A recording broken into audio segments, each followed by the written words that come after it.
এই মুহূর্তে ঘটনাস্থল থেকে আমাদের সঙ্গে যুক্ত হচ্ছেন আমাদের সহকর্মী কাজী কামাল হোসেন।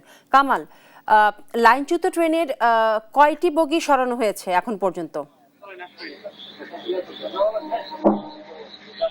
বিপাশা, আপনি যেমনটি বলছিলেন, সান্তাহারের সংলগ্ন আজকে দুপুর 2টোর দিকে এক ভয়াবহ ট্রেন দুর্ঘটনায় 9টি বগি লাইনচ্যুত হয়েছে।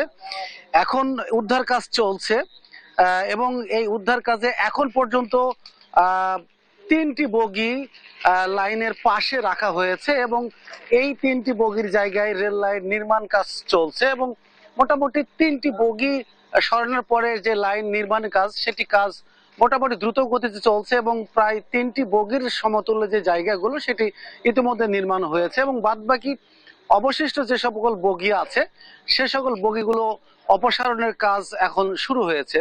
আমি একটু দেখানোর চেষ্টা করবো, এখানে বড় বিশাল আকারে ক্রেন দিয়ে একেবারে সামনের আমি দিকে আছি, এখানে প্রথম বগি রাখা হয়েছে এবং দ্বিতীয় বগিকে কিছুক্ষণের মধ্যে রাস্তার পাশে রাখা হবে এবং সে প্রস্তুতি চলছে এবং ক্রেন ভিড়ানো হয়েছে এবং কিছুক্ষণের মধ্যে উত্তোলন করা হবে এবং উত্তোলন করে রাস্তার পাশে রাখা হবে এবং রেখে এই রাস্তাটি আবারও মেরামত করা হবে।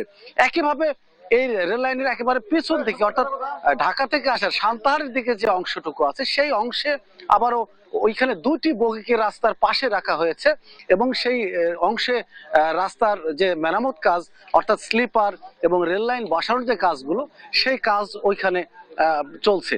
আমি সামনে এবং পিছনে দুই দিক ঘুরে এসে দেখেছি এবং সংস্থার সাথে কথা বলে দেখেছি, তারা যেটি জানিয়েছেন তারা খুব দ্রুত গতিতে যান চলাচলের জন্য, অর্থাৎ রেল চালু করার জন্য প্রাণপণ চেষ্টা করছেন এবং রেলের কর্তৃপক্ষ খুব দ্রুত চেষ্টা করছেন যাতে করে এই সচল করার জন্য, এবং তারা আশা করছেন মাঝরাতের মধ্যে, অর্থাৎ রাত 12টার মধ্যেই এই সংযোগটা তারা দ্রুত ছেড়ে দেবেন এমনটি প্রত্যাশা করছেন। তবে যাত্রীদের দুর্ভোগ লাঘবে দুই পাশ থেকে অতিরিক্ত ট্রেনের মাধ্যমে যাত্রীদের সরবরাহ করা হচ্ছে।